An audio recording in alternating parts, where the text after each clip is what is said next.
இந்த சேனல் எதை பற்றி இருக்க போகுதுன்னா கேம் டெவலப்மெண்ட் பற்றி, அப்புறம் அதை சுற்றி தான் எல்லாமே. ஸோ வந்து எங்கேருந்து ஆரம்பிக்கலாம் அப்படின்னு கேட்டிங்கன்னா, first of all you need to have a idea.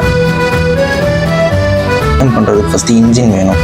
Engine என்னன்னு கேட்டிங்கன்னா, அதில் தான் கேம் பண்ண முடியும். அதுதான் இன்ஜின்.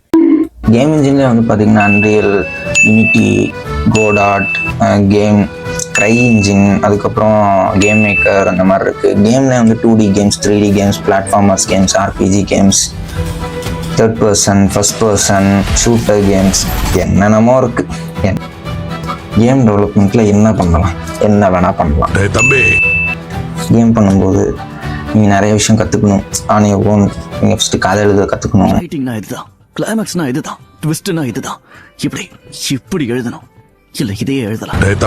அதுக்கப்புறம் நீங்கள் டாக்குமெண்ட் பண்ண கற்றுக்கணும், கோடிங் பண்ண கற்றுக்கணும், ரிக்கிங் பண்ண கற்றுக்கணும், அனிமேஷன் பண்ண கற்றுக்கணும், டெக்ஸ்சரிங் கற்றுக்கணும்.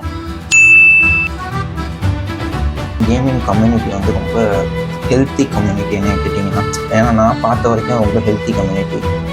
உங்களுக்கு யூடியூப் நீங்கள் போனீங்கன்னா டுட்டோரியல்ஸ்லாம் குமிஞ்சு கிடக்கும், நிறையா இருக்குது. நீங்கள் உங்களுக்கு ப்ராப்ளம் ஃபைண்டிங் ஸ்கில், அதாவது ஒரு ப்ராப்ளம் வருது நீங்கள் பண்ணும்போது கன்ஃபார்ம் வராமலாம் இருக்காது.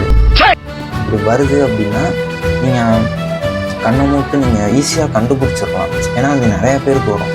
அதனால் நிறையா பேருக்கு அந்த ப்ராப்ளம் வர்றதுனால உங்களுக்கு வரும்போது நீங்கள் ஏற்கனவே அதுக்கான சொல்யூஷன் வந்து ஏற்கனவே இருக்கிறதுனால நீங்கள் ஈஸியாக எடுத்துக்கலாம். இந்த வீடியோ கால் நான் உங்களை அடுத்த வீடியோவில் வந்து சந்திக்கிறேன்.